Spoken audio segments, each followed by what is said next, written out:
चलो ठीक है, अब आगे देखो, है ना। अभी लास्ट पॉइंट पे पहुंच गए हम, जहाँ पर हम प्रूव करने वाले कौन सा थ्योरम, अपोलोनियस थ्योरम। अब अपोलोनियस थ्योरम है का फिगर है ये, जिसमें बताया गया है कि एक्यूट एंगल, इधर वाला एक्यूट एंगल और ऑब्ट्यूज एंगल, अगर ऐसे एक ही एंगल मिलते हैं दो ट्रायंगल के अंदर, तो बाकी सारी साइड्स का अरेंजमेंट क्या आएगा।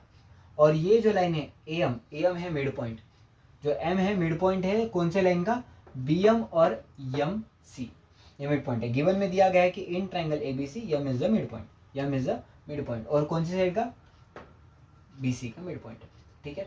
तो साइड्स का अरेंजमेंट क्या होगा, तो टू प्रूफ में लिखा है कि A B square plus A C square, मतलब A B square plus A C square is equals to 2am square 2am square plus 2bm square plus 2bm square, ये होगा अरेंजमेंट। तो ये कैसे आएगा, सबसे पहले हमने देखा था कि एक्यूट एंगल से अरेंजमेंट क्या आएगी और ऑब्ट्यूज एंगल से क्या आएगी। तो देखते हैं एक्यूट एंगल से क्या आएगी। अगर एक्यूट एंगल हम पकड़ते हैं ये वाला, तो अब ट्रायंगल काम का कौन सा है हमारे लिए, इधर का, है ना। एक्यूट एंगल से पकड़ते हैं तो ये वाला ट्रायंगल हमारे लिए काम का है। अब एक्यूट एंगल से अरेंजमेंट क्या आया था, याद है, अगर ये एंगल है तो उसकी ऑपोजिट साइड ए सी, है ना। तो ए सी का स्क्वायर यहाँ पे लिखा गया कि A C square is equals to A M square plus M C square. देखो एक्यूट एंगल से क्या आएगा, और अब ये जो तरीका मैं बता रहा हूँ प्रूव करने का, ये नहीं है ओरिजिनल तरीका, टेक्स्ट बुक में एक एक स्टेप के हिसाब से बताया गया है, उस वैसे ही लिखना है तुमको, ठीक है। फॉर एक्यूट एंगल, एंगल कौन सा acute angle, A M C, angle A M C, इसमें क्या आएगा, ए सी स्क्वायर ऑपोजिट में ये है ना, A C square is equals to A M square plus A C square is equals to, हाँ कहाँ लिखा, A C square is equals to A M square plus M C square A C square is equals to A M square plus M C square, ठीक है, minus acute angle में minus आता है ना, 2mc into M D, यही arrangement है। और हमने जो प्रूफ किया था इसके पहले, उसमें नाम अलग लिखे थे बस, ठीक है, यहाँ तक सब सही है। देखो A C square is equals to A M square plus M C square minus 2mc into M D, ठीक है। अब उसके बाद ऑब्ट्यूज एंगल की बात करेंगे। ऑब्ट्यूज एंगल के लिए क्या आएगा, फॉर ऑब्ट्यूज एंगल, एंगल कौन सा है, A M B, A M B, हाँ। अब ऑब्ट्यूज एंगल में A B square is equals to, मतलब ऑपोजिट साइड का square is equals to A M square, ठीक है, ऑपोजिट साइड का square A M square plus M B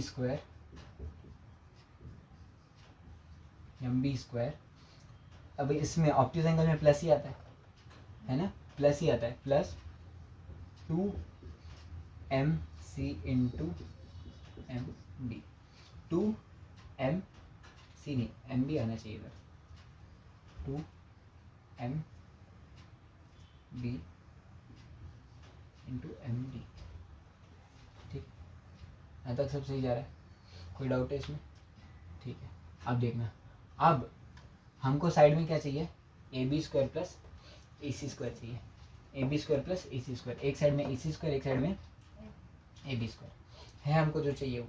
और अगर हम बात करें यहाँ पर, है ना, मिड पॉइंट है, अगर ये मिड पॉइंट है तो एम बी और एम सी दोनों एक ही बात है, ठीक है। तो हम यहाँ पे पहले ही बता देंगे कि एम बी, ये स्टेटमेंट अगर स्टार्टिंग में लिख दो तो ज़्यादा बेहतर है कि M B is equals to M C, और इसके लिए रीज़न क्या है, यम इज मिड पॉइंट,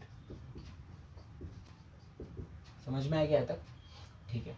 अब देखना, अगर दोनों इक्वेशन को, इक्वेशन 1 और इक्वेशन 2, इन दोनों को अगर ऐड कर देंगे, इक्वेशन 1 और इक्वेशन 2 को अगर ऐड कर देंगे तो हमारा काम फिनिश, खत्म हो गया।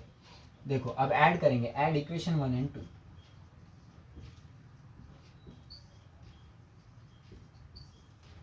यार बहुत लाइट हो गई है ना। इक्वेशन 1 एंड इक्वेशन 2 दोनों को अगर हम ऐड कर देंगे तो क्या आएगा, AC square plus AB square, ये दोनों को ऐड कर दिया, is equals to AM square इधर भी है, AM स्क्वायर इधर भी है, इन दोनों को ऐड कर देंगे तो क्या होगा 2AM स्क्वायर, बरोबर। अब MC स्क्वायर और MB स्क्वायर, अब देखो MB और MC दोनों सेम है ना, और हमको प्रूफ के अंदर क्या चाहिए, MB चाहिए।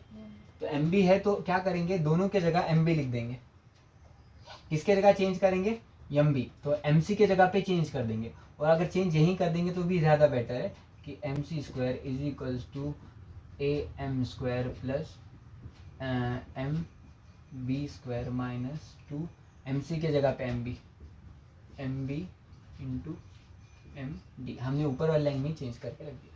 देखो लिखने का तरीका मत देखो कि मैं ना सिस्टमेटिक लिख रहा हूँ या नहीं लिख रहा हूँ, पॉइंट इज कि हमको समझ में आ रहा है नहीं है।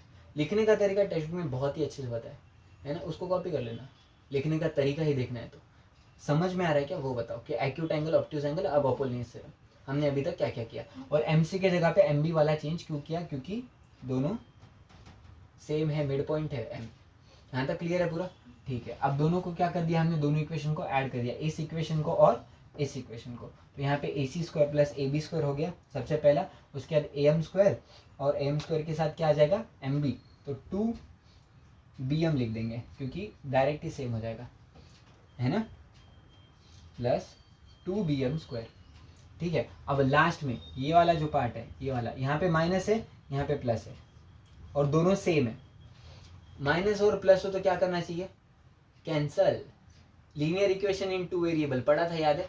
तो उसमें क्या होता था कि x plus Y is equals to 5 और x minus Y is equals to 6, दोनों इक्वेशन को क्या करेंगे, ऐड करेंगे, तो हो जाता था 2x, और ये पूरा कैंसिल।